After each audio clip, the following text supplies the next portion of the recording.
Hi friends, welcome to ScreenVomit, the only movie podcast. I am Grandma Kayla, and I'm here with my co-host Collin.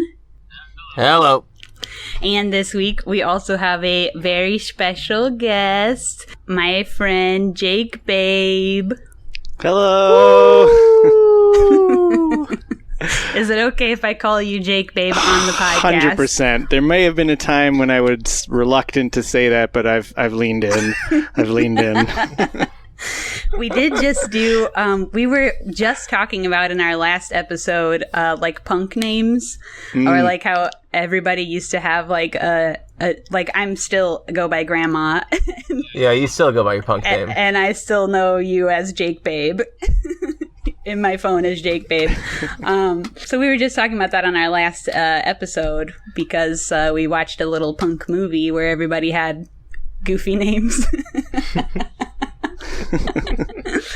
So, Jake, I was trying to think of when did we actually, like, meet? Who knows? Do you know? I don't know. So here's the thing about my pal Jake, who's here, that I'm talking about, and like he's not now. My pal Jake is in all these cool bands, such as Truman and His Trophy, Ditch Club, Jacob Horn Trio, and what's the one now? Is it Devon Kay? Devon Kay and the Solutions, yes. Whenever I read it, I want to like rhyme it with like Shrek saying donkey. Devon Kay. I'm gonna make that happen now. I don't know why my brain wants to do that so bad, but I've never said it out loud, so I'm glad that's cleared up. But I will still think of it as Devon Kay. But yeah, so I don't remember when we actually like talked or anything for the first time, but I do remember my first time seeing Truman and His Trophy. Oh. I don't know. I was trying to think how old was I, and I narrowed it down to between 18 to 20. And I'm now 31, so this was a very long time ago. Yeah. And I just remember like it was at the ES Jungle in Indianapolis, and it's like one of probably the second venue I worked for, and yeah, I remember there being like so much hype about y'all coming, and I had never listened to you before, and then what I really specifically remember is when y'all played the song Arm.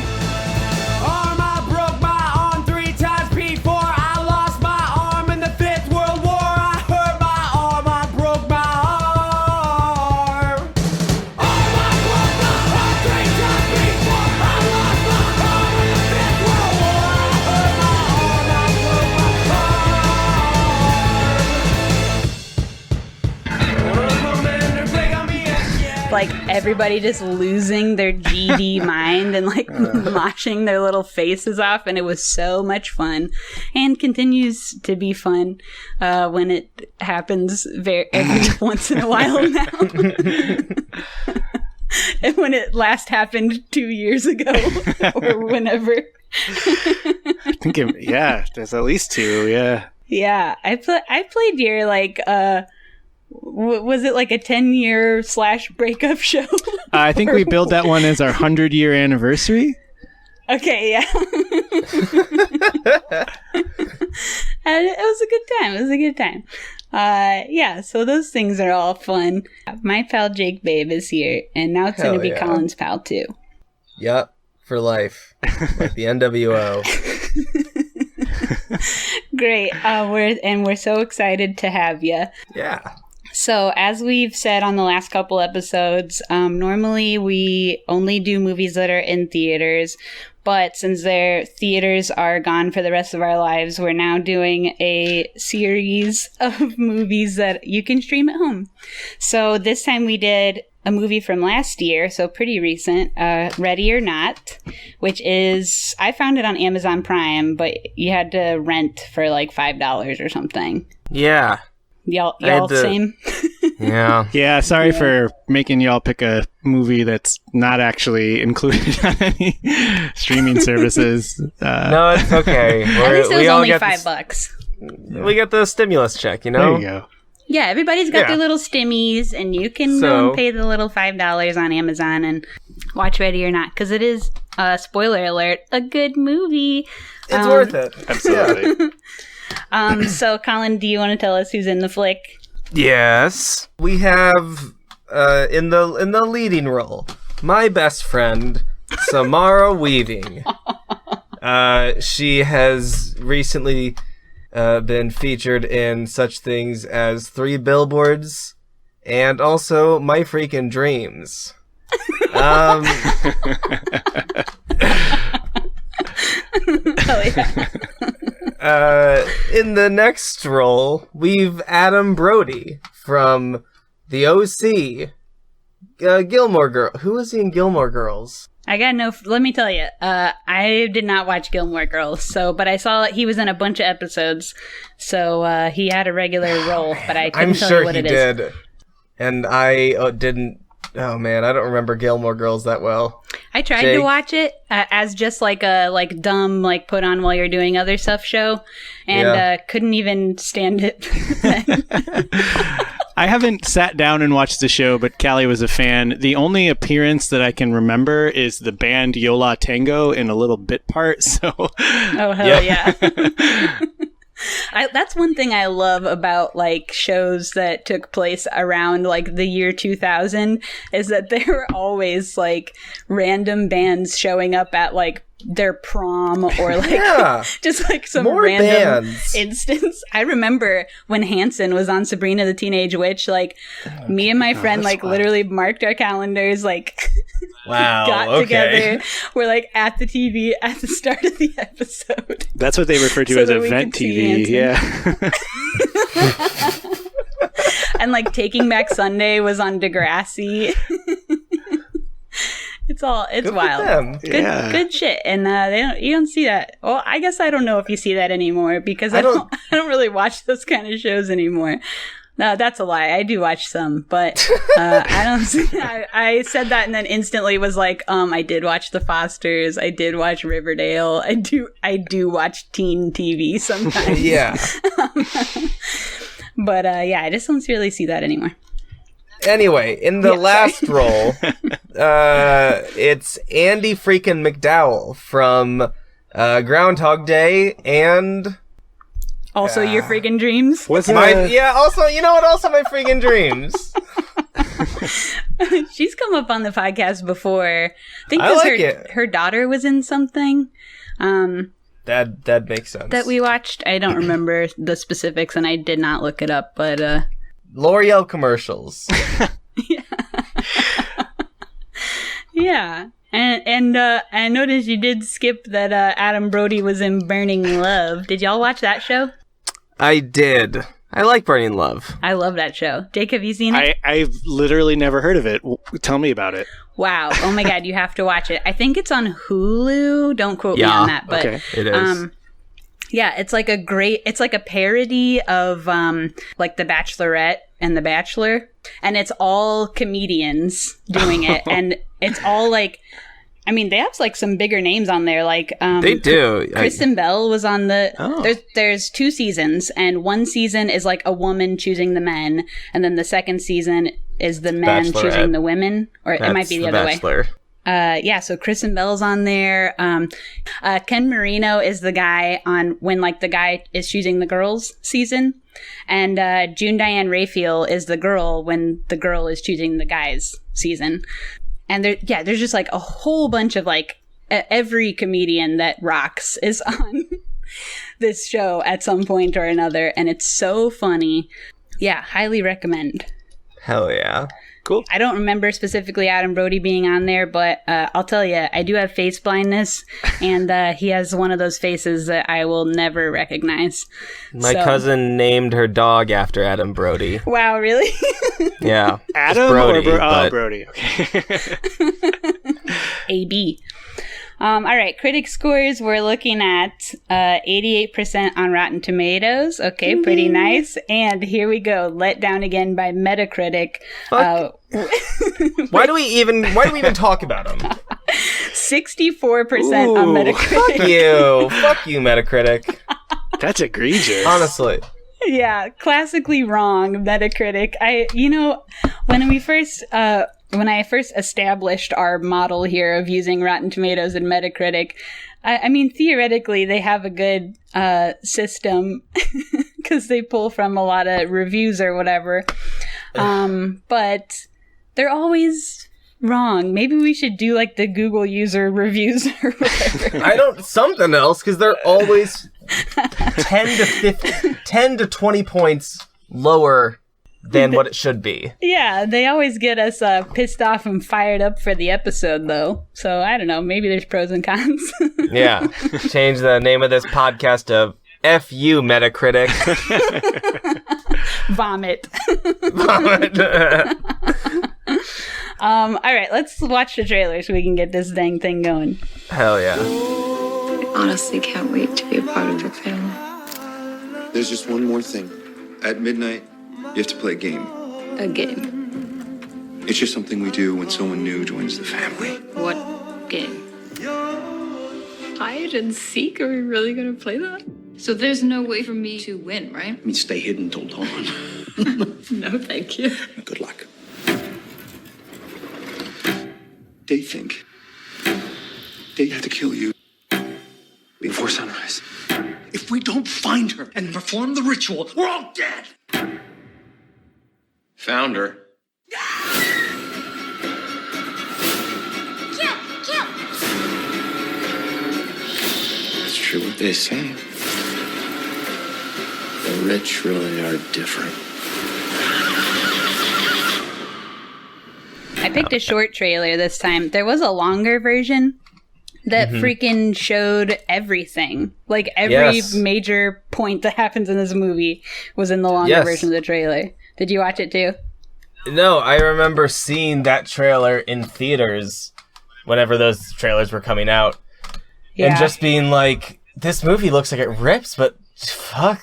I remember, like, that was a movie that made me really hate trailers. I already don't like trailers that much. I'd rather just read a 3 to 4 sentence description and then let my mind be molded by the director.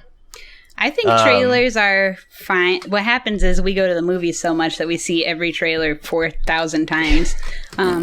But I will say, when I'm watching trailers, I usually know within, like, as soon as whoever's in the movie is revealed, I instantly know whether or not I'm going to watch it most of the time. Okay. Question, interjection. What? If you are based on that, how well do you do with face blindness? With choosing the freaking movies? You can't recognize who it is. Well, here's the thing. I can recognize some people. It's complicated to explain because there's a lot of nuance to it. But people, I usually just say people with boring faces. I can't tell them apart. But that's a rude way to say it. But if somebody has like different types of features, sometimes I can remember certain features, or if I've seen them enough to like memorize their face. Sometimes that works, but sometimes it doesn't. So I don't know. Usually unique looking people, I can always tell who they are. And sometimes it's a voice thing too. So the voice combo can be crucial. Yeah. And context, depend if it's a real life person. But okay. Yeah. Like, I'll always know who Cher is. You know what I mean? Okay, well, all right. That's a good example. Okay.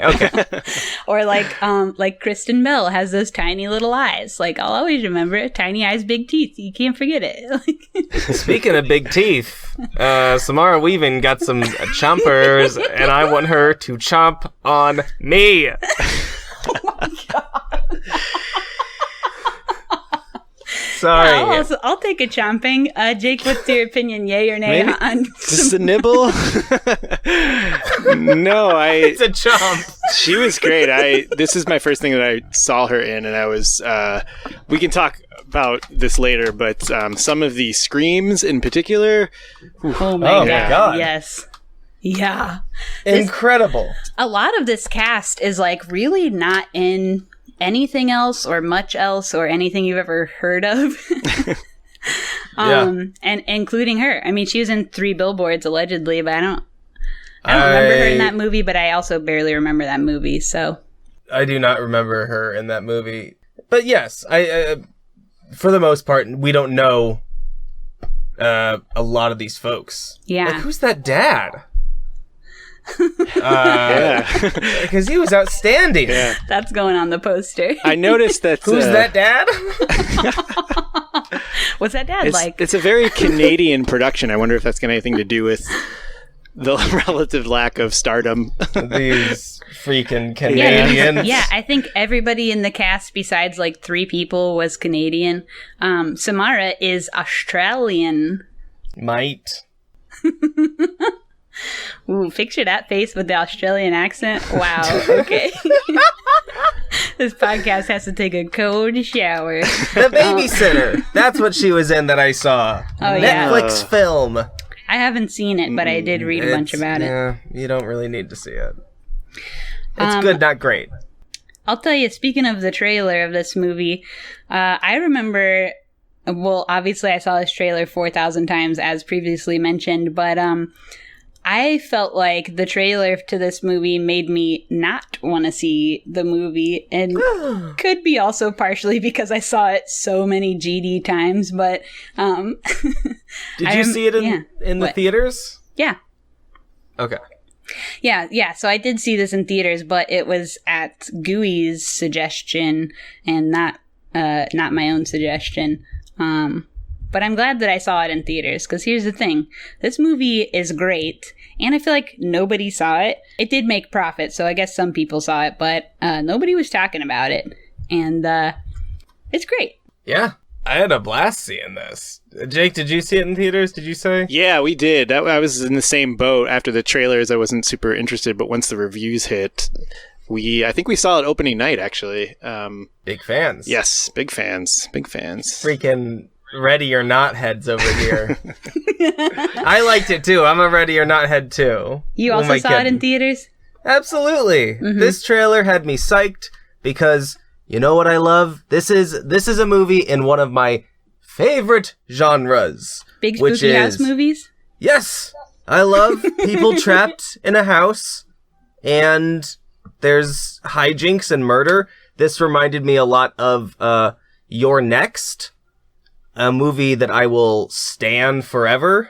I don't remember You're Next, but it sounds familiar. I feel like I watched it. It is a scarily similar premise to this. Oh, yeah? I mean, just in the sense that it's like a family is stuck in a house movie. And there's murder involved. I would say, I'm going to go out on a limb here and say that this was the best of the big spooky house movies of last year. Of just last year? Ooh. Of probably the last few years.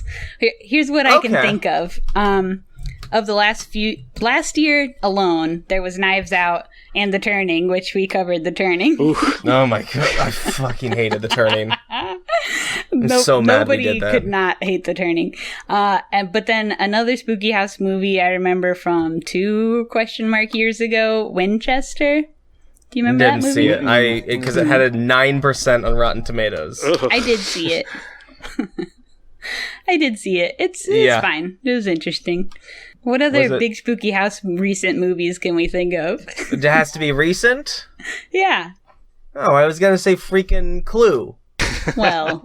I was just trying to sell Lindsay on watching Clue, and it reminded me a little bit of Ready or Not, because it is just like, maybe I'm too general with just, I like a mansion story. Doesn't even really need to be spooky. Because you just like to see rich boys. I like to see my the land of my people.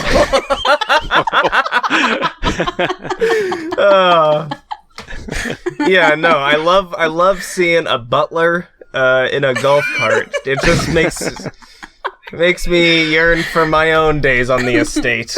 Ooh, let me tell you something. The mansion in this movie, the exterior is the same mansion used in the movie Billy Madison. Oh. Wait. So true. I did Google image it, and it is true. Oh man, give us a crossover.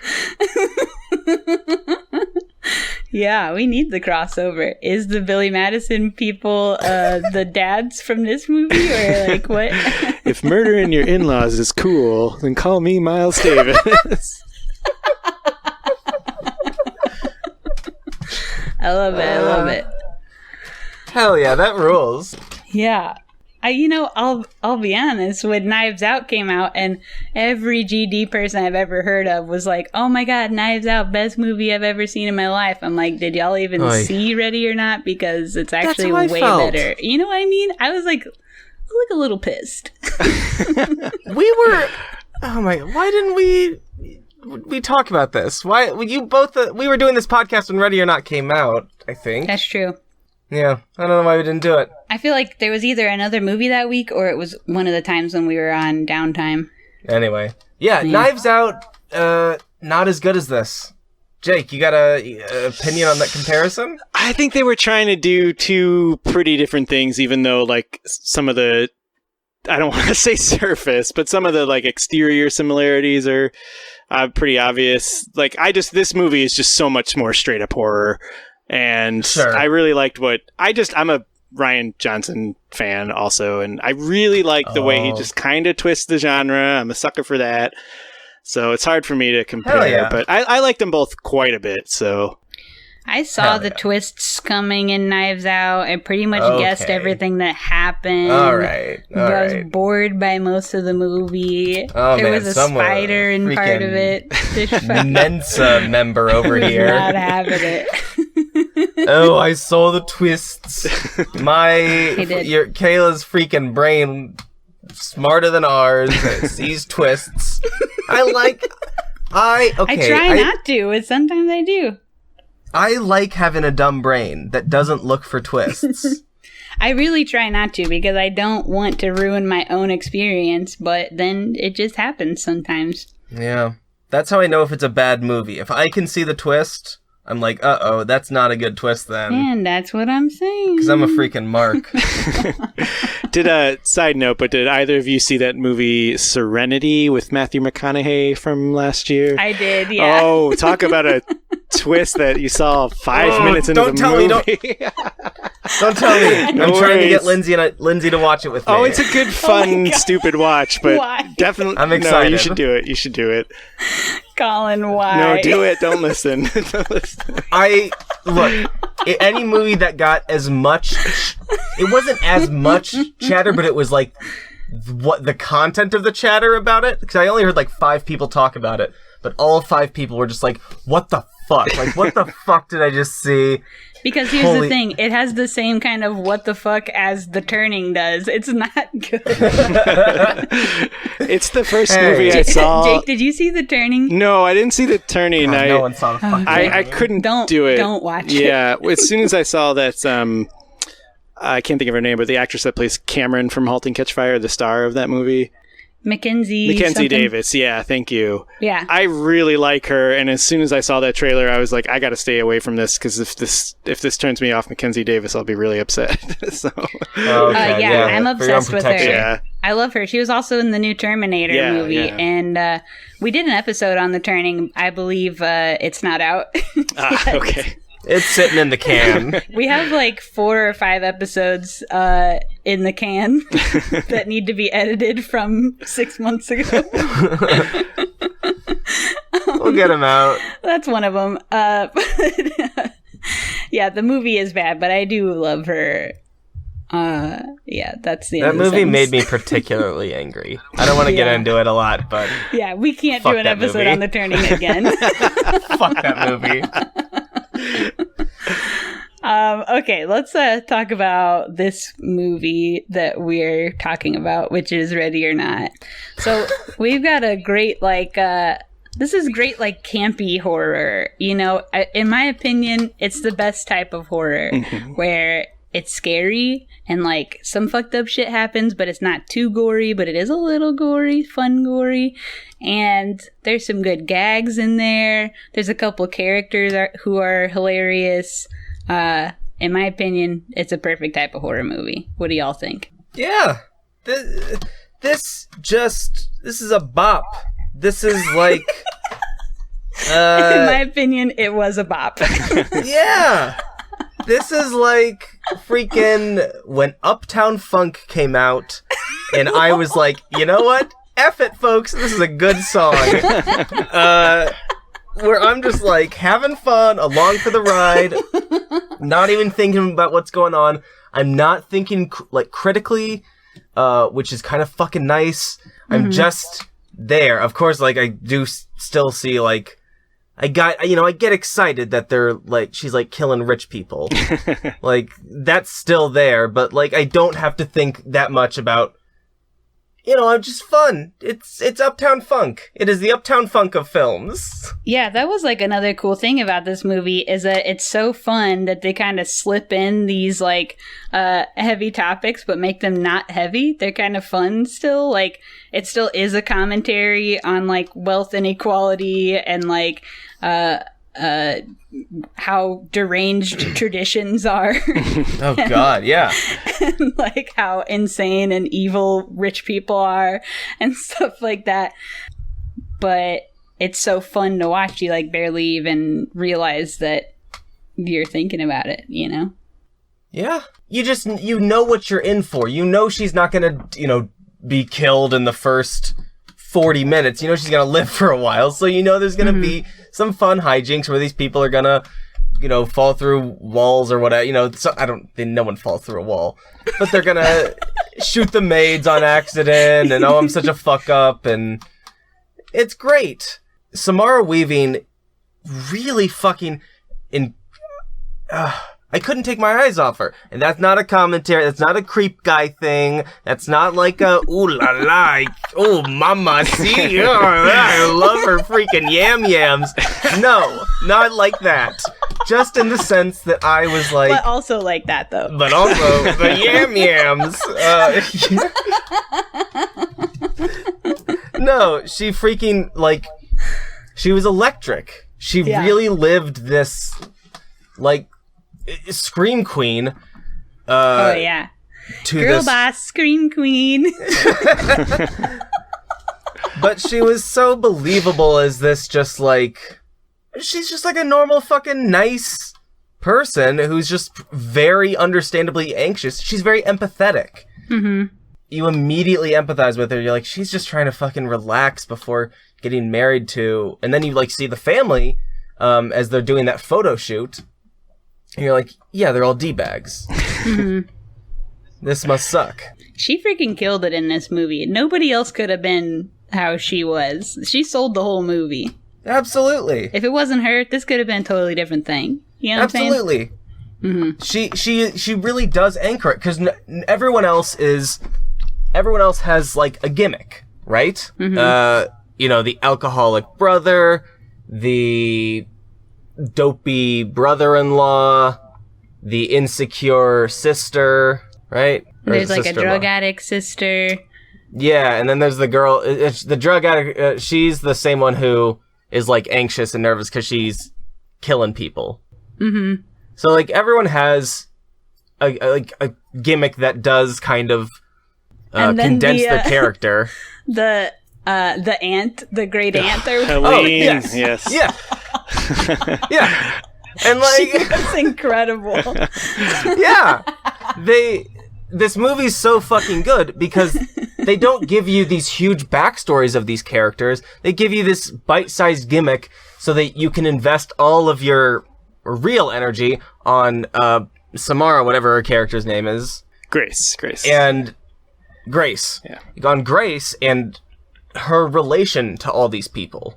Because she is such a strong anchor that you can have all these wacky characters out here, and you can do a lot of them, which a lot of movies suffer with big casts, with ensemble casts like this, because no one, you have trouble balancing the screen time, but if everyone has a small, not saying they have small roles, but, you get it quick. Yeah. Yeah, you don't need a lot of their story to know who they are. Exactly. Yeah. There's barely a wasted second of screen time in this movie. Oh, yeah. And what is it, like 93 minutes or something like that? 96. 96 minutes. The perfect little chunk of time. Like, I felt like I was a few minutes in and I paused to like go get some water or something. And I was like, no, you're actually halfway through the movie already. And I was like, what? It freaking flies by. It does. And that's what we love to hear. I don't know. Just lately, I don't know. Maybe it's because I'm inside a lot more, so I'm watching more movies. I just love a movie that respects my time and says, we're going to keep it under 100 minutes, okay? Just under 100 for you. And I'm like, thank you. Anyway, do you want to kind of run? Are we running through the plot? Sure, we can run through this. So the kind of setup is she's about to get married to this dude who has a very rich family from a board games. They sell board games. And she thinks that his family hates her and thinks that she just wants his money or whatever. And so she's all nervous.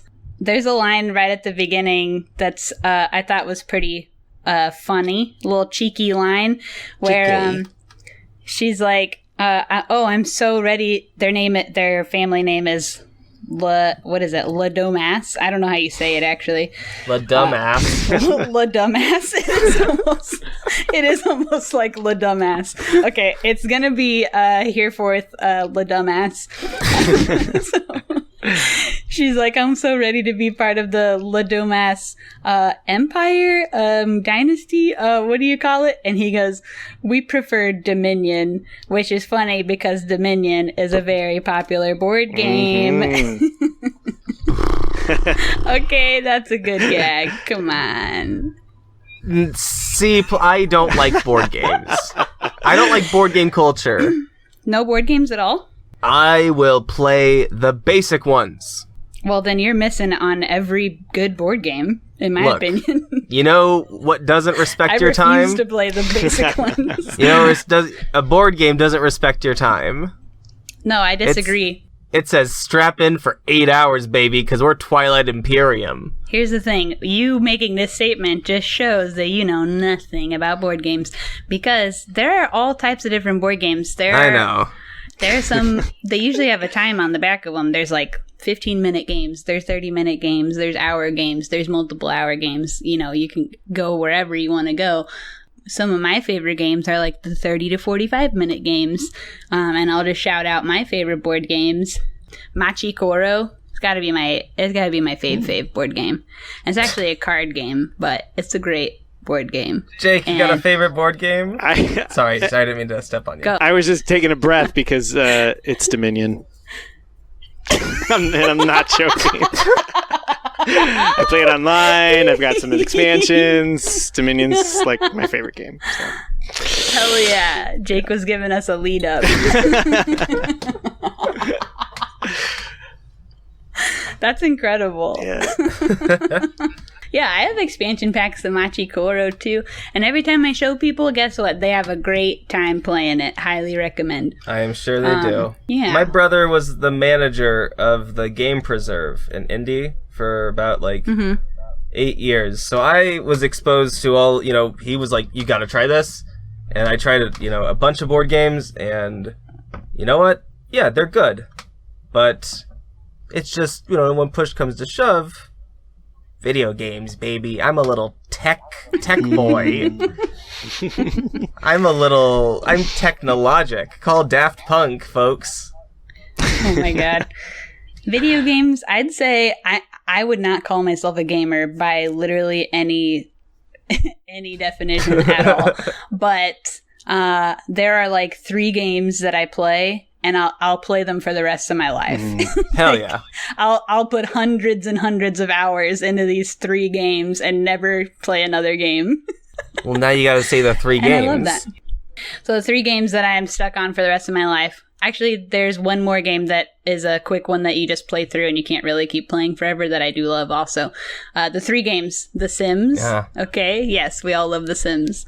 I did make every Harry Potter character live in one city on The Sims. That you are the problem. For fun. And then Stardew Valley. Okay, yes, we all love Stardew Valley. And Animal Crossing, of course. We've talked about Animal Crossing. And then the other game was Night in the Woods, which I would highly recommend. A very good game. Hell yeah. You gamer, Jake? Yeah, Jake, tell us about your gamerness. I am closer to Kayla. I have a few that I will sink just ungodly amount of hours into. And I've never owned any console that's not a Nintendo, so it's mostly the first party Nintendo stuff. I have about 45 hours in the new Animal Crossing right now. Hell yeah. Hell yeah. I'm at about probably 150 hours. Yeah, I think I'm cracking 100. Nice. What was there other ones? What's the rest of the list? Any Zelda game, basically. I played Breath of the Wild for about, I think, over 100 hours. Oh, hell yeah. Mm-hmm. And then there's an old computer turn-based strategy game called Heroes of Might and Magic from like 25 years ago. I still play that with some friends. There's a homebrew server community out there so that people can still play online, even though it's like been since the Clinton administration that the game was officially supported. Wow. So. Hell yeah. That's wild. It's got the cheesiest animations, but you can, it's like high fantasy, and you have any kind of fantasy creature you could imagine in your little army. It's cute. That I don't know. Yeah, so the dumbass, dumbass. So here's one thing that I noticed. So they're having this wedding. Also, when they go downstairs and they cut to the aunt for the first time. Perfect. Normal. Yeah. I just love her so much. She has such a grouchy face. She's incredible. Yeah. But here's something. This chick's all nervous. She's all surrounded by these people who don't like her. Where are her own friends? Has she never made a friend? Can't have them. This is totally the kind of family that would look at the guest list and tell you who you could invite, who you couldn't invite, And do you know? Yeah, maybe so. How many people would kill the dumbasses? How many enemies they have scattered across this great nation? You think gamers get a bunch of enemies? Yeah. Well, I think board gamers create the most enemies, and they can't risk it. Who knows? They can't risk it. Yeah. Grace's parents could be sleeper cell agents or something. Her foster parents. Right. Oh yeah, her foster parents. Oh.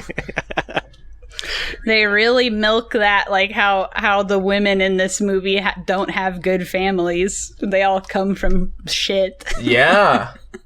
Yeah. I mean, it just getting to like one of the first.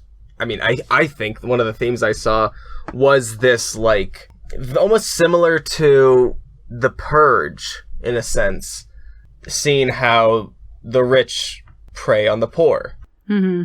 And yeah, identifying that, like, all of these women have been, like, that marry into the dumbasses are, it's like they pick out strays. They're no family, no connections. Classic, like, abusive asshole, like, dudes. Yeah. Absolutely. Yeah. Love to see it. Yeah, we love to see it. We do.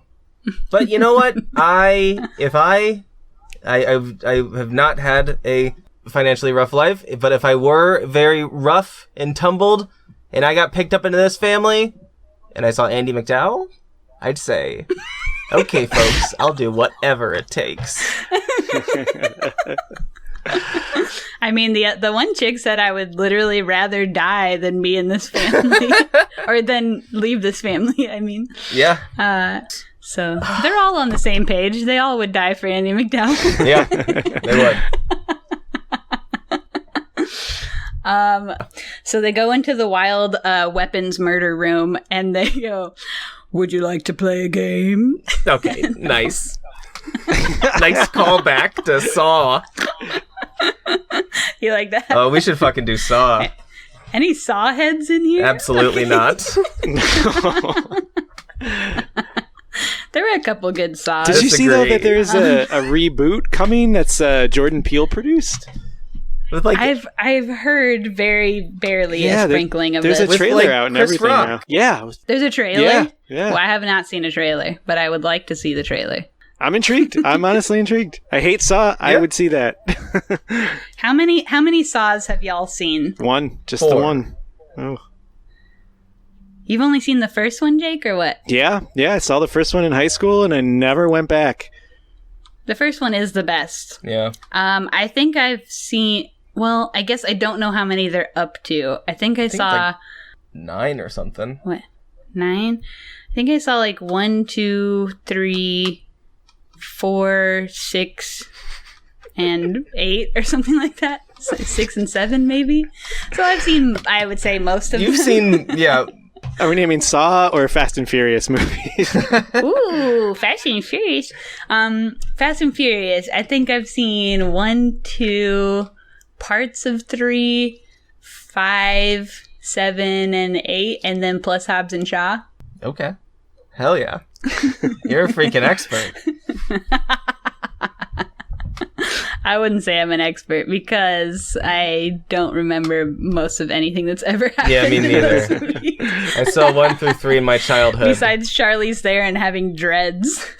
That's the only thing I can remember. It's a good look. All right. Where are we? We're playing a game. And they're gonna play the game. They have to tell the tale of the box. The box. They pull out this old little weird tiny box, and they're like, "Oh, the legend of our family, long ago, like our great grandfather." Normal thing to do. Yeah, he etc. He made a deal with the devil. Yada yada yada. You play the game or you die. Can you imagine selling your soul to the devil for board game ideas? What a doofus. Devil, there's only one thing I want, and it's to be the number 1 gamer. Oh my god. That has to be the lamest thing someone's ever sold their soul to the devil for.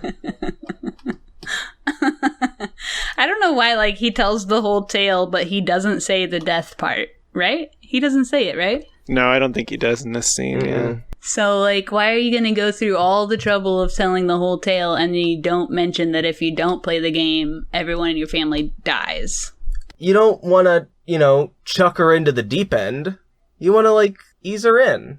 I guess so. Gotta pull that card, yeah. Yeah. Yeah, so they're basically just this card's gonna pop out a game name, and we gotta play the game. But all the games are normal games, totally normal. Everything's fine unless you pick hide and seek, and then you get murdered. Man, it could be checkers. We could play checkers all night, or you could be murdered potentially. I would kill for a series of these movies of Ready or Nots. That's just different games, but they're all murder themed. Yeah, imagine if this movie showed 2 different weddings. Somebody got married in September and somebody got married in October. The September one, okay, yeah, they played checkers all night. Then we get to the October one. She's like, okay, yeah, we're all gonna play a game. No big deal. Okay, this is much different than my previous experience. That could have been cool. That'd be sick. That could have been cool. They shouldn't make they should not make any more Ready or Nots or addendums to it. No. It is a perfect... I don't think they're going to. Good. Having said that, the stupid piggy part of my brain does want to see extrapolations from this universe. Yeah, I mean, if anything, maybe a prequel could be cool. Oh, yeah. But But I definitely don't want to see a sequel. I mean, I read some articles from like different people, the whatever, writers, director, etc. And they all have different theories about where she goes from here, like from the end of the movie. Some of them are like, well, she got arrested for murdering everybody. Some of them are like, she went on the honeymoon by herself and had a great time. Hell yeah. So I think because I read that and they all have different ideas, that you kind of get like, they're not going to do any more of this. They, they're not on the same page with it. That means they haven't written anything about it. Okay, so they pick hide and seek. And they turn on the little hide and seek song, which is a cute little... My freaking wedding and or funeral. Baby. Playing it at your wedding, that could be a little... interesting. I'll keep that in mind. Collin's getting married next year, just FYI. Congrats. Thank you. So we'll cue that up in the DJ. Anyway, so they count to 100 and then they have to find her. They turn off all the cameras. The rules are she has to stay hidden until dawn. Oh, that's the rules that she knows. And that she needs to stay hidden until dawn. Yeah.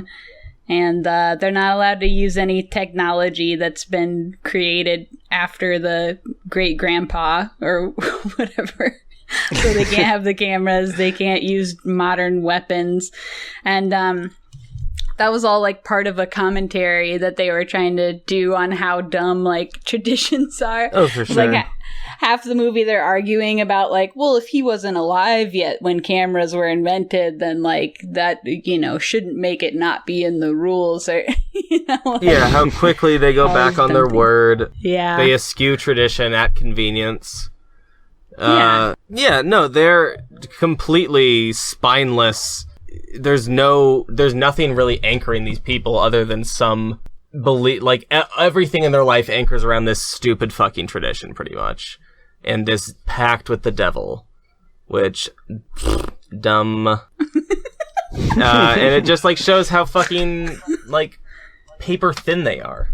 Yeah, and I mean a lot of traditions that are currently still alive just go down to Jesus, and is that any less dumb?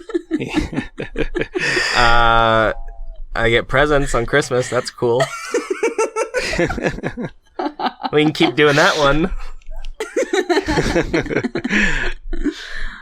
Yeah. So she hides, and she hides in the dumbwaiter, which not a smart move. Well, here's the thing, like, it's kind of a good hiding place because, like, people don't really think to look for you there. But if you get found, then you are fucked. Yeah. Okay. Because after the movie was over, I was like, imagine if she had just stayed in that thing until dawn. Never left the dumbwaiter. They definitely would have found her. Yeah, and that was my second thought after that.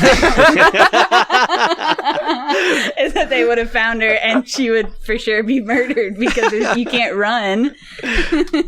All right. And if you sit in there for hours with your legs all crunched up, you're not even going to be able to walk. You're in Grace's place. Where are you running? Where's the first place you're going to hide? I mean, the dumbwaiter was a good idea for a second. If you're tiny and little like her... In cabinets is a good one. Yeah. Didn't wow. I would not survive. I'm bad at hiding. Didn't Charles Manson hide in the kitchen cabinets when he was? I have no idea. Being found once. I think that's true. Yeah, cabinets are always good because nobody thinks to look for you there. Yeah, I can't think of a single place. I'm like, closets? It's like, they'd check closets, dumbass. Yeah. It's like... It seems like when she was in the, like, servants' hallways or whatever those things were called. Yeah. That nobody was going there. Yeah. Were the house doors locked? Yeah, everything was locked. Okay, never mind. Yeah. I was gonna say, I couldn't remember if they weren't, I would say outside of some bushes. But, yeah. No, I'd die. I wouldn't make this out of this alive. There's no way I would make it out alive. Where would you hide, Jake? I don't know. I think I'd be dead also, but I would probably at least pick somewhere that was pleasant to hang out in. I think I'd be in the same situation. I don't think I would take it seriously until I saw nameless maid get murdered. Oh, for sure. Yeah. Yeah, here's the thing. We're 3 nerds talking on a podcast. We're not cool or fit in any way besides having just the huge muscles that we got for no reason. Boing, boing, boing. So, yeah, we would all die. Yeah. As I think I stated before recording that I literally stood up and walked to turn on the lamp in my room and was out of breath, fully out of breath, just walking to the lamp. So this was... You could use your huge muscles to fight them off. I don't know. Maybe so. I do. If I get in a like a heightened situation, I do get even larger muscles. That is true. I have done some wild shit. Okay, all right. We'll hear stories eventually. Okay, so yeah, so she hides in the dumbwaiter, and she sees that the maid die. Yeah, so she pops out of the dumbwaiter, and then her little husband pulls her into the bedroom. Yeah. Okay, we're getting spicy, and then he's like, "No, we gotta hide instantly." So they are hiding, and Emily, the drug addict wife of somebody else, accidentally shoots the friggin' head off of the nanny who was just hanging out looking for the kids. There was one thing that I thought was hilarious that I didn't catch the first time. That character's name is Clara, which we don't find out till after she's dead, which I think is hilarious also. But she's reading to the kids in bed before they sneak off, and she's reading Paradise Lost to the kids. Oh, is she? And specifically, it's the scene where Satan is like trying to rally all the angels to rebel in heaven and go to hell and rule over hell. Oh, so, hell yeah. Wow. a little foreshadowing there for you. Yeah, that's funny. So also a fun little fact, speaking of Clue, the gun that Emily uses when she shoots the nanny is the same gun that's used in the game Clue since 1972. Oh. Wow. The pepper box revolver. And that is the second kill that we see in the movie. The first one being at the very, very beginning in the flashback from 30 years ago. Yeah. I counted all the kills as we're going in my notes. So that's just little facts in there. So then the whole family rushes in like, oh my God, did you get her? And up until now, Grace has not known that the object of the game is for her to be murdered. But she hears them saying, no, it has to be the bride. Does it look like this chick's wearing a giant white dress? And she looks down and she's wearing a giant white dress. So finally her little dummy husband comes clean and is like, okay, yeah, they have to kill you before sunrise. And if they don't kill you, the family's gonna explode. Well, I think he says that something bad will happen to the family, or I think he just says something bad. I don't think he says that they're gonna die. I think he says something bad. Yeah. Yeah, and so he takes her into the servants' hallways at that time, and they're arguing in the little servants' hallways, and she's like screaming in there. Like, wouldn't you want to be very quiet? I don't know. That's just my opinion. She just got a real big freaking bucket of cold water dumped on her.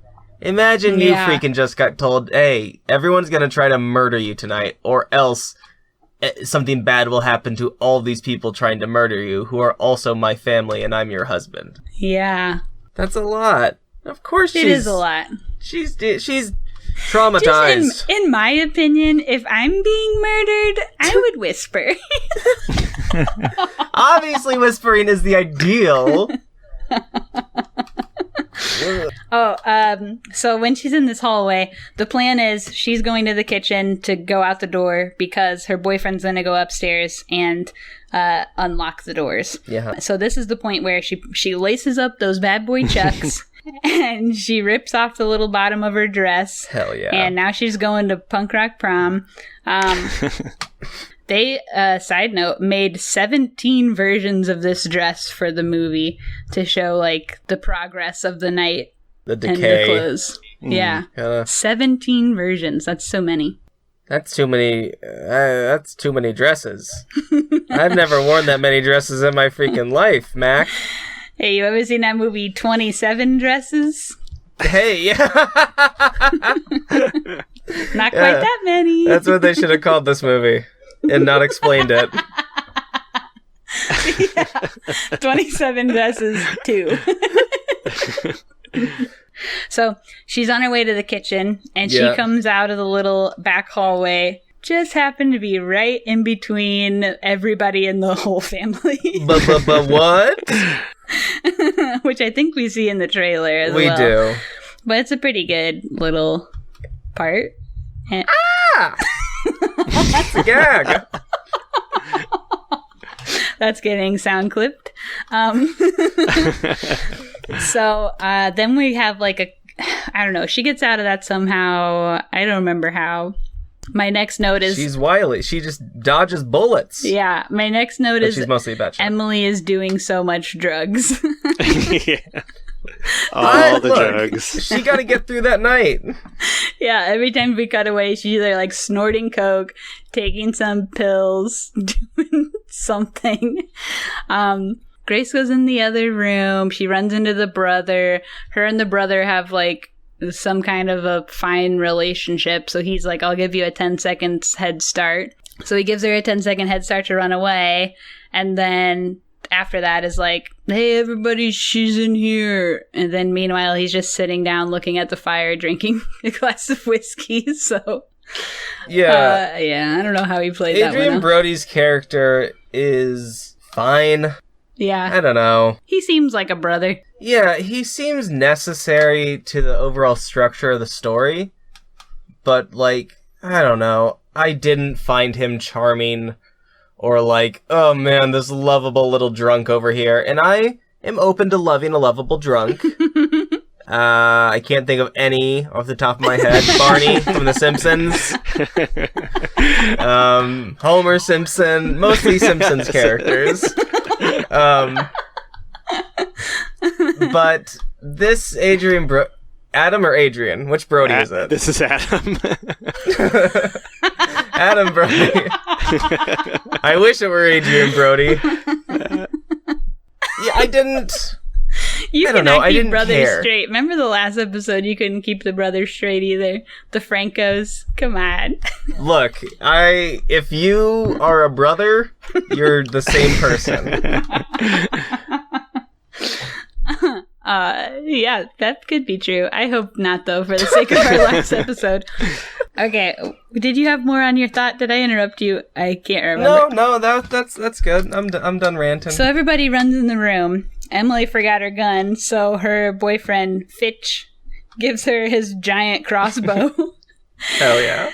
And at the same moment that she's kind of like, oh, how do you do this crossbow? Then the maid runs in the room and is like, oh, I just saw her. And then she shoots the crossbow directly into this woman's open mouth somehow. So baller. Kill 3. and she goes, why does this always happen to me? And her boyfriend goes, honey, let's find you an edible to even you out a little bit. Yeah. She's just a little too, she's just a little too wound up. Yeah. A little too much uppies. So the maid is like somehow still alive. This was a good little gag when throughout my notes I called this woman the grandma, but she is the great aunt. Probably maybe somebody's grandma. She was basically gam. The grandma's like trying to make a speech, and every time she keeps getting interrupted by like the blood gargles. It's so silly. And then she has to chop off the lady's head with this giant axe blade thing. Yeah, she's freaking...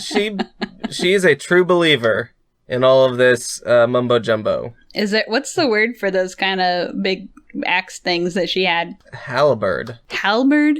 I think so. Jake, what do you think it's called? You probably know. I want to say it's like a great axe. I think a halberd is more like a spear with a littler axe on the end. I don't know though. I'm not a weapons expert. I just thought since we gotta get a weapons expert on the pod. That's the next thing we need.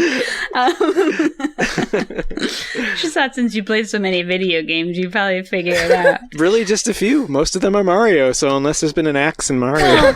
Doesn't Zelda have different kinds of knives? That's true, they do. I don't remember though, because they all break, and I just hold on to the Master Sword as long as I can. Oh, okay. Yeah, there's not a lot of axes in Zelda. Well, despite dating someone who works for a Zelda website and runs a Zelda YouTube channel, I don't know shit about Zelda.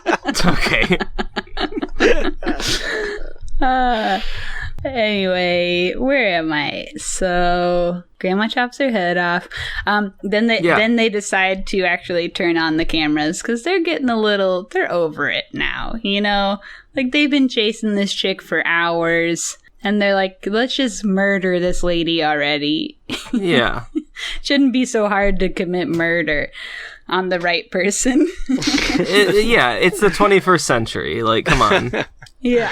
They're deciding to turn on the cameras. Meanwhile, Grace is putting on that sash of bullets and getting that big old gun. It's called a bandolier. What is? The sash of bullets. Yeah, the gun or the bullets? The bullets. Bandolier. She's putting on a bandolier. And she finally makes it to the kitchen, but her gun don't shoot. And the door is still locked because her boyfriend hasn't figured out how to unlock the doors yet. What a dope. He's been paying someone to unlock his doors for years. Never figured it out. Also, something that's funny that I think you don't really think about until you do, that the service staff is just like calmly doing their jobs through all of this. Oh, they're totally on board, yeah. Like, the butler's in there making tea. The nanny previously was, like, just chilling out reading a nighttime story. You know, like, everybody's just kind of doing their job still. Meanwhile, if like, the price is right, a big murder is happening all over the house. It's just kind of funny. Look, if I were a little less ethical, I would do a job where if a murder happened, I'd just be like, all right, not my business. Because I'm getting paid, $1 million an hour. I don't know if I could do it. Have you ever seen someone die? No, I don't want to get into this. Wow. Ding, ding, ding. No, thank you. We're too far into this podcast to just start talking about what it's like to watch the light leave someone's eyes. So Samara Weaving is wearing a bandolier. She can't shoot the gun because her bullets are fake. So she has to fight the butler. She has to fight the butler. Then the boss theme song comes on. The final boss. So she just throws the little teapot on his head. And then, the doors unlock. Well, the doors unlock, but she can't go out because he blocked the doors. So then she has to go back in. And that's when she finds the other maid in the service elevator, or in the dumbwaiter or whatever. Oh, yeah. Mm-hmm. Yeah, and the maid's like, I'm not even good at cleaning. The guy just likes the way I dance or something. Yeah. Oh my God. If the price is right. Yeah, you would dance for millionaires. Oh, absolutely. Millionaires, hit me up. I will dance. I'm not good, I'm not sexy, but I will dance for money. I just yesterday a sugar daddy looking for sugar babies followed my Instagram. Oh, congratulations. You are living my dream. I reported him instantly. Boo. Not me. You better find Collies. Anyway, this is not my sugar daddy podcast where I just ask for sugar daddies. So this maid's in the little elevator, and she's like, "Get out of the elevator. They want me. They don't want you." And she's like, "Cool. Hey everybody, she's over here." And then pushes the down button, but then like the door closes on her head, and she dies. And that's number 4. Of all the deaths in this movie, that's the way I don't want to go out. Movies love to show people getting their heads chomped off by elevators that are moving. I hate it. It makes me think of Final Destination where it happens. Mm-hmm. Hate it there too. Yeah. Final Destination, those are good movies. This movie did have really good practical gore, though, I thought. That scene in particular was very well done. I agree. For sure. And, like, you know, sometimes movies are too gory, but I don't think this movie was too gory, in my opinion. I love buckets. So, like, but this was tasteful, I would say. Mm-hmm. It's very well done. Mm-hmm. I have a high tolerance for gore. There was one scene where my wife, when was watching it with me, asked me to tell her when it was over, and we'll talk about that scene. The nail. Oh yeah. We're pretty close to that, so let's just get from here to there real fast. So between here to there, we do find out that the grandma was the woman in the flashback from the beginning of the movie, that it was her husband whom was murdered. We do see Fitch Googling, quote, "Pacts with the devil, real or bullshit?" Yep. Which was incredible. Yep. And then she manages to make it out of a window, and then jumps down to the second from the second story to the ground, and takes off running, and is running so fast. And at this point, I would absolutely be dead, because I can run about 10 feet before I pass out. Back to your cardiovascular capabilities.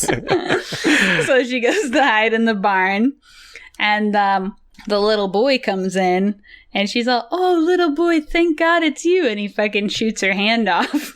Shoots a hole in it. Shoots a hole in her hand. And then she just punches his lights out. Decks him. So satisfying. Hell yeah. A+. I tell you what. I love... kids fucking rule, but I love a movie that utilizes a well-placed punch to a kid's face, or a ball that hits a kid in the... Billy Madison. Let's take it back to that. Great movie. The dodgeball scene? Anyway. Incredible. Like, they said with this movie, like, they were hoping that people get some catharsis out of, like, seeing rich people get murdered and, like, die and have terrible things happen to them. And so, it's the same thing, but with rich little boys who are little pieces of shit that shoot you in the hand. Yeah. So she punches the boy's lights out, and then a goat screams. I love goats. They are so funny. The goat screams, and it scares her so much that she flies backwards into this pit of dead bodies. Yeah, it's pretty horrifying. What are y'all's opinions on goats? Goats? Love them. Yeah. 100%. Yeah. Gotta be one of my favorite animals, I think. If we could get a goat, we would. Not the noble duck? No, I know you're a duck guy. Jake, what did you say? We've talked about the possibility of getting a goat. Wow, but, really? Yeah, but we determined that would put the safety of our dogs in jeopardy. Decided against. Yeah, they are little rascals. I do have a cousin who breeds goats, and he has that's baller. Oh yeah, it rocks. He has like some weird ass breeds of goats that are so ugly they're like back around to cute again. You know what I mean? Yeah, yeah. Mm-hmm. You ever see an animal so fucking goofy looking that you're like, this is the cutest thing I've ever seen? So yeah, he has some great goats. He's also Amish, so if That's the baller part about him. It's like some rare breed too. Like he's one of the very few breeders of this specific type of goat. I wish I could remember what type it is, but I thought you were gonna. I love goats. Say he was a specific breed of Amish. Well, that's also kind of true.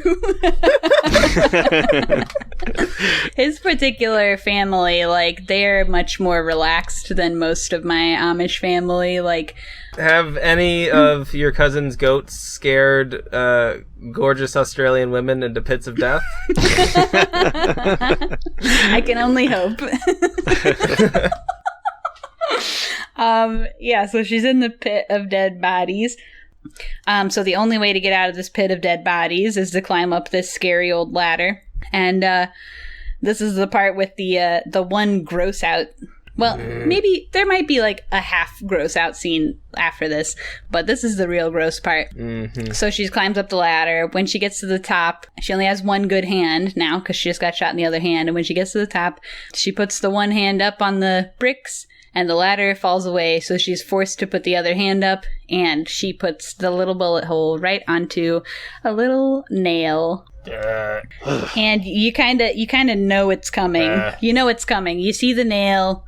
You see her looking. You know what's going to happen. So it's like you get a little more like, oh God, it's going to happen. I'm going to watch it. That's going to happen. Oh my God, I can't look. Literally, before she starts climbing the ladder, they show a shot of the nail. Right. And you're just like, oh, okay, yep. Oh, fuck. Yeah, so you have all this time like to build this up in your body. Really well done. Did either of you see Crawl this year? Yes! Oh my God. There's like a shot-for-shot exact nail scene in Crawl. I also loved Crawl too. Yep. So, but it's the best Collin movie. Talks about Crawl about every other word that Collin says is Crawl. I love Crawl so much. Crawl is incredible. Made his life. It's his so favorite rare to run into a crawl head in the wild. I made Collin a Crawl hat for Christmas. I think the community calls them crawfish, maybe.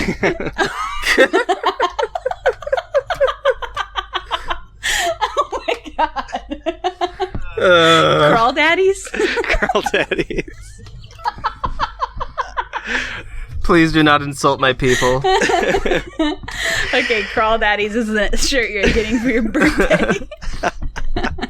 Yes, it is very similar to that, in that it just like builds it up, and it's just it's almost a relief when her hand like hits the nail. He's just like, finally, it's just like ripping a Band-Aid off. Yeah, and the nail going through the hand was CG, and they were really worried about selling the CG until they saw her actual performance, which was absolutely incredible. I think this is the first time in the movie that we hear her scream, and it's one top 5 screams ever. For sure. One of the other 5 happens later in the movie for me. So. Yeah. I'd say after this movie's over, we have the top 4 of the top 5 screams ever. Yeah, it's a pretty gruesome little bit, but it's tight. Yeah. For sure. So right after this, she tries to climb the fence with one arm, which doesn't work. So she has to like rip the little piece of the fence off. Then she's sliding through the fence, and that's where, like I said, the half kind of gross out scene is when the fence is like slicing open her back. It lingers. Mm-hmm. It slices so deep too. Yeah, and it lingers. Yeah, and I feel like it doesn't really like bleed as much for like how deep it looks like she's being sliced. Yeah. But, yeah. To be fair, she's lost a lot of blood at this point. So. Yeah. Yeah. Yeah, probably true. And then, so she waves down the car that's coming down the road, and she's like, oh, finally, like, this car is gonna save me. And they just go, get the fuck out of the road. And keep driving on. Fun fact, that was the director of the movie. Mm-hmm. Little cameo. So rude. Yeah, but it's just like another like, wow, rich people suck kind of moment. Yeah. Here's something I have a question about. How come every time there's a flashlight in a movie, they have to shine the flashlight right at the camera? Like every single time. You gotta be reminded what it's like. I can see the beam of light fine when it is not looking at the camera.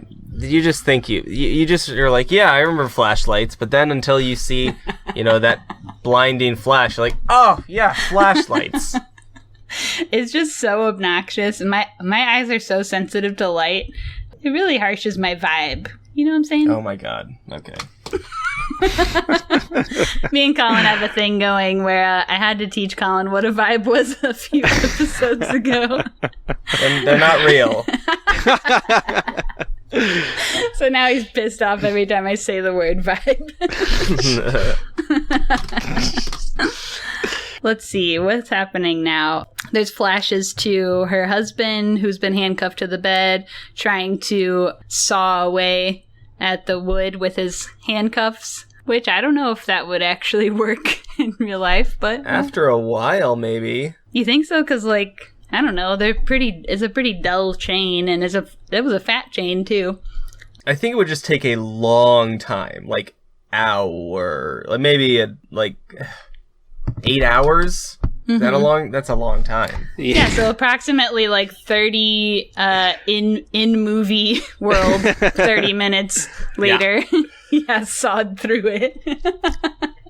His wrists definitely would not be in the pristine condition that they are in when he does eventually get the cuffs off. No, for sure. No way. So the butler finally finds Grace, who's been romping through the woods. He finds her with the car.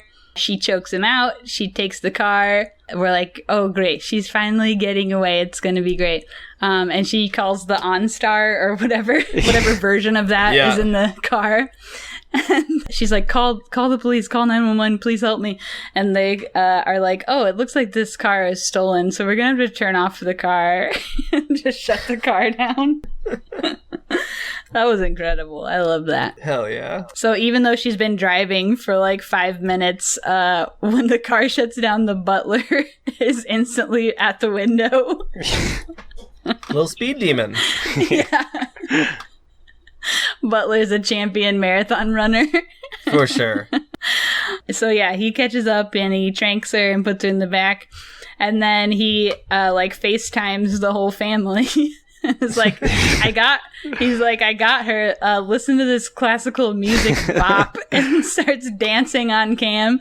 He's dancing. Yeah. He's like, check out this song. You like my moves? What's going on? I am actually mimicking it in real life. I'm sure it looks great. And they see her in the backseat waking up. And they're like, oh no, look behind you. And he's like, can't hear you. I'm jamming on this bop. What's going on? And she kicks him in the little head twice. And then he wrecks the car, which, as we know, anytime there's a car on TV, 100% chance that it will wreck. Yeah. It's also 100% chance. The piece is the 1812 Overture, which is movie speak for shit's about to get really chaotic and plans are about to go awry. Yeah. Absolutely, yeah. V for Vendetta, baby. Sorry they use it in that. Yeah. I'm not going to ask any more questions on that. Yeah, move right along. We do not need to discuss V for Vendetta. No. Oh. So they wreck the car, and I think he's murdered in the wreck, which would be... Yes. I think they call him murdered in the wreck, which would be kill 5. So she gets out of the car, and then the brother's instantly there somehow. And they have a little heart-to-heart, and he knocks her out. And then when she wakes up, she's tied to the pentagram table.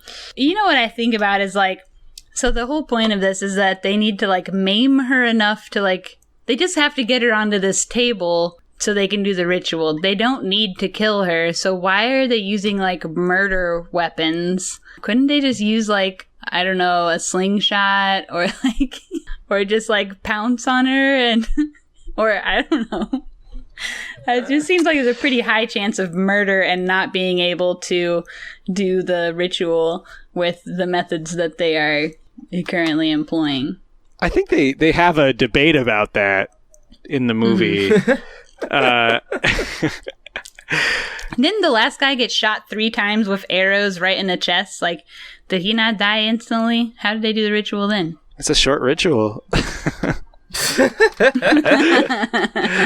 Yeah, maybe so. I don't know. Just something I was thinking about. So they're all doing this ritual. They're saying some shit, and then they all take a drink of something. Right when they're about to, like, stab a dagger through her chest or whatever, they all start puking instead. And we find out that the brother poisoned their little bev. We love it. And he says they'll just shit weird for a week. Oh, we love to shit. We do love to shit. We do. So yeah, he decided that he was gonna help Grace, but then his wife comes out of the other room and is like, "No, you're not," and shoots him in the neck, and he gargles on the blood for like 10 minutes. And that's kill 6. So then the bride goes around hitting everyone on the head with shit. So she boinks the brother's wife on the head with a gun. No, she doesn't boink. We had a boink chat last episode. Boinking is this is a doing different it. kind of boink. This is it's a doink. Doinks him on the head. She doinks the brother's wife on the head with a gun. She doinks the dad with the gas lantern, and then the fire starts. That takes 3 hours to light the house on fire. Hell yeah. And then she doinks the mom on the head with the haunted box or whatever. And that's kill 7. The other people don't die at her hands. Right. So they haven't died yet. So she finally is reunited with her husband. He comes in and is like all sad and puppy eyes and like, "You're not going to be with me after this, are you?" Classic. And then he touches her little face and she's like, "Wow, it's nice when you touch my face, except that you're actually screaming my head to death." And then we find out he's turned heel. He's bad boy now. He's bummed me out. She's back on the table again. Everyone's just holding her down this time. They don't have time to tie her down. Then they're about to do the stab, and she turns over at the last minute and gets stabbed in the shoulder instead of the heart or whatever. She looks absolutely fucking insane. Champ. She's screaming. Her eyes are gigantic. She just looks absolutely wild. And then we see like the daylight comes in through the curtains and everybody like crunches up like, "No, like I'm melting." But then, but actually nothing happens. And you get like a few minutes of like, wow, I guess we all were like insane today, huh? Never thought I would be like this. Turns out the curses really aren't real. Huh. How about that? This was like the greatest, spoiler alert, fake out ending. For sure. Yeah. It was incredible. This like totally sealed the deal for this movie. For me, it was so good. For a minute, they think it's all bullshit. And then the grandma goes, "The girl still dies." And as soon as she picks up the axe, she explodes into a million pieces. Love it. And then everyone just slowly starts exploding.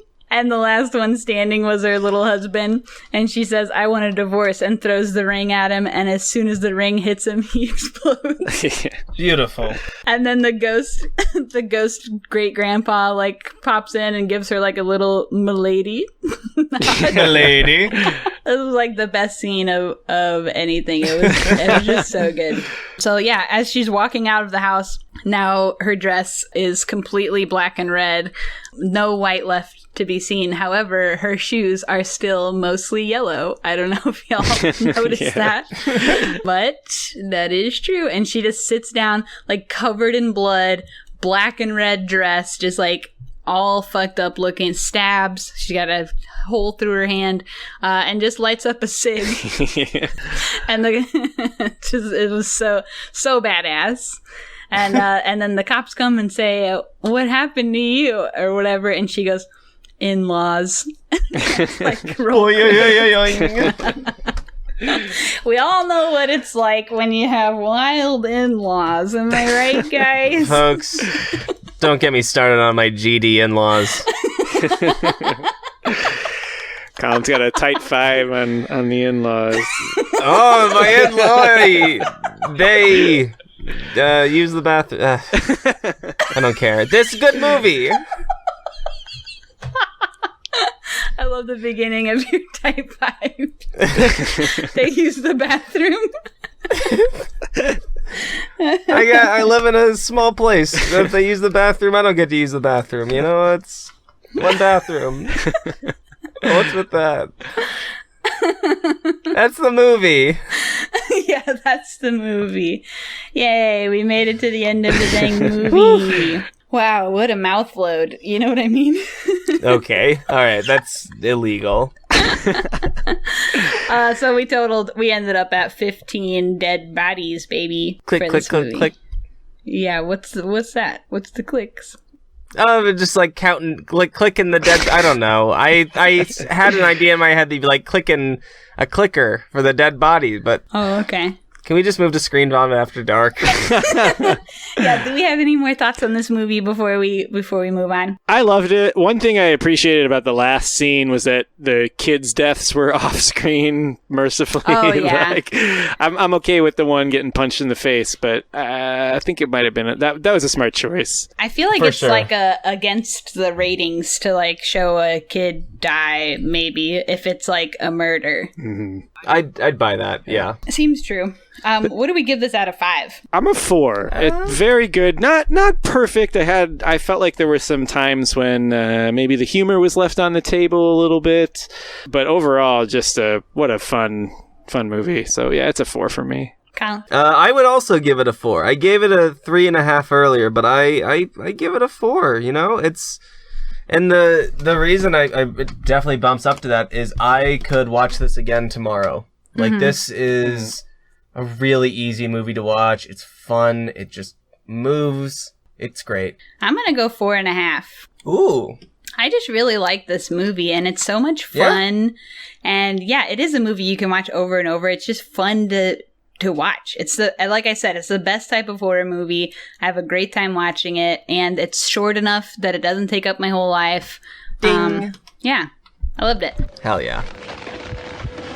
Now it's time for ScreenVomit.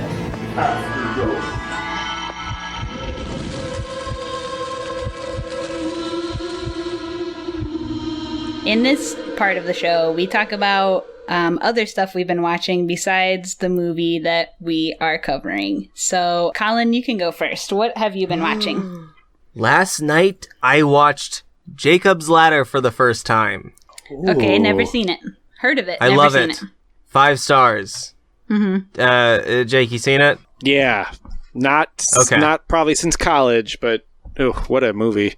So good. I mean, it's just this fucking wild psychological horror. It just fucking moves so well. I loved it. It's incredible. And then today, right before we recorded, I was watching 47 Meters Down Part 2. 47 Meters Downer. 47 Meteors. 47 Meteors Downer. Which was a movie. It was fine. You don't need to watch it. All right, Jake, what have you been watching? Regularly, I've been following Devs, which is Alex Garland's first TV series.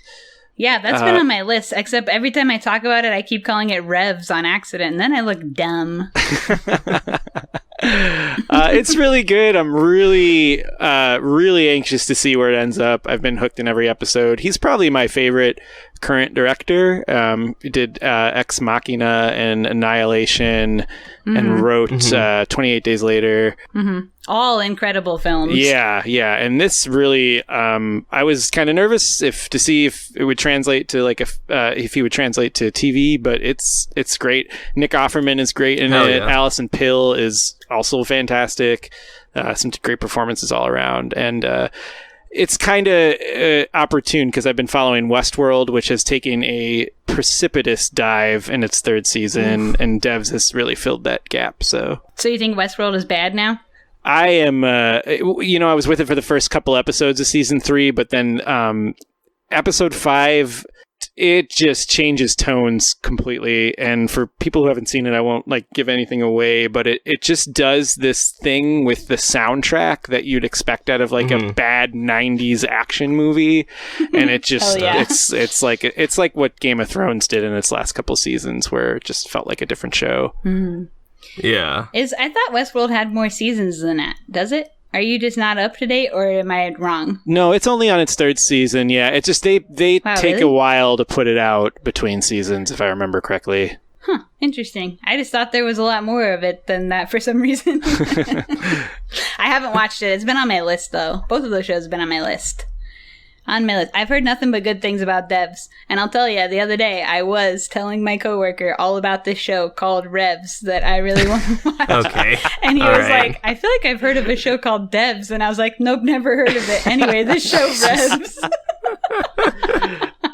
And he was like, maybe Nick Offerman's in it? I was like, no, that doesn't sound right. Anyway, let me tell you about Revs. Okay. Which is classic me. I don't know if this just reminds me of I don't know if y'all saw this because I did post it on Facebook a while back, but a photographer from the Chicago Tribune came to my house to do a photo shoot of me for an article I was in. And I told him the wrong numbers to my house.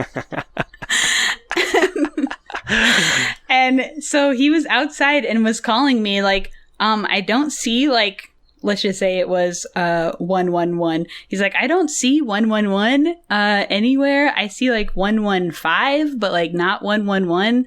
And I was like, it's literally right in front of you. I can see you out my window. And he's like, weird. Why does it say 115 right next to your door? And I didn't want to seem like a dumb idiot who doesn't know my own address. So I was like, oh, we just moved here and it's split up weird. So I think our unit is the 111 and the rest of the units are 115. I don't really know. It's so weird, huh? Never noticed that there. So that's the type of shit that I be doing on accident or on purpose. So. Anyway, anything else that you're watching? Yes, the last season of Schitt's Creek. Oh, hell yeah. I haven't watched the last season, but I've watched all the other seasons. I was waiting for the last season to just be totally out so I can binge it. Yeah, it's totally out if you are like us and can steal your in-laws' passwords to their DirecTV. But it hasn't been Netflixed yet, so yeah. But hell yeah, I freaking love Schitt's Creek. It's the best show. Hell yeah. What are you watching, Grandma? You're gonna like this. I've been holding this one in. I've been watching Veep. Yes. Oh, hell yeah. Hell yeah. Okay. I just started season 4 today. So I'm a little bit into it. I like it. It's a good show. And it's really good. Chris Maloney on there for a while. That was great. Love him. One thing about him is I feel like every time he's on a comedy, he's playing the same guy. But it's kind of hilarious. And I feel like if I was an actor, that would be also the guy that I played. But I love him. And of course, the chick from My Girl. Everybody loves her. What? The chick from My Girl. You seen that movie? I don't know what My Girl is. Oh my God. What in the world? How are we even doing this podcast? You don't know what My Girl is? 1991 coming-of-age comedy drama film. Pass. No, you absolutely Jamie Lee Curtis. You have to watch My Girl 1 and 2. Look at the cast list. Anna Chlumsky. Yeah, that's still a pass for me. I don't give a shit about these movies. It's some of the most iconic movies there ever was. I mean, let's get real. It's no what's an iconic Cool Runnings. I think it has a similar cultural impact. I don't know. Yeah. My Girl was truly iconic. It's really, really good. True story. My childhood dog was named after Veda, who's the main character, Anna Chlumsky's. That's her name. Mm-hmm. I have a friend whose daughter is named after Veda. Yeah.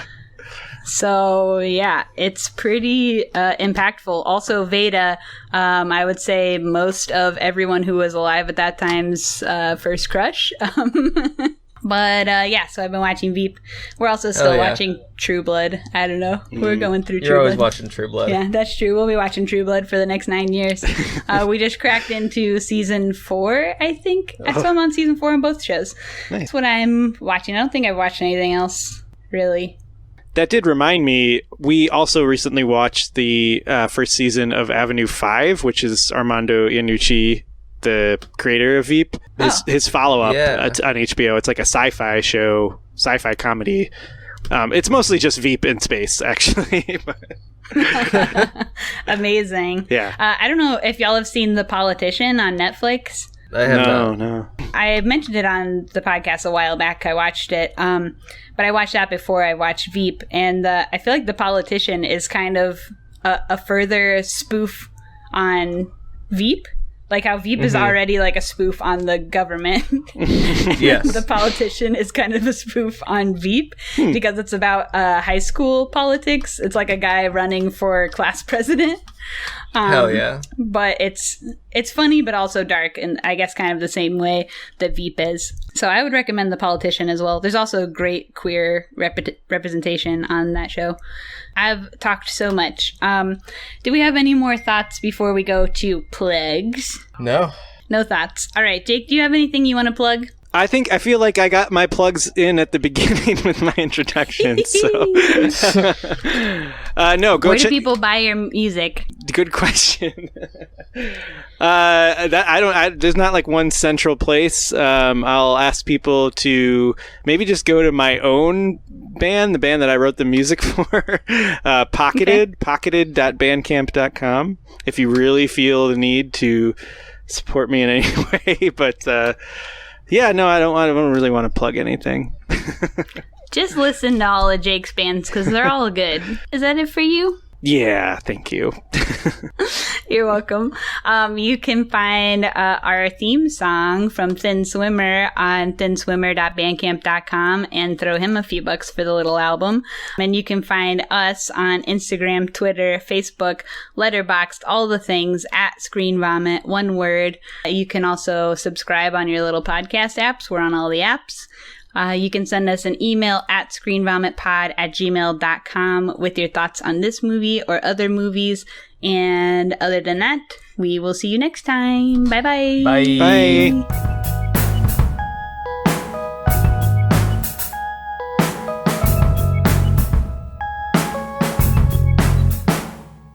Wow, what a mouth load.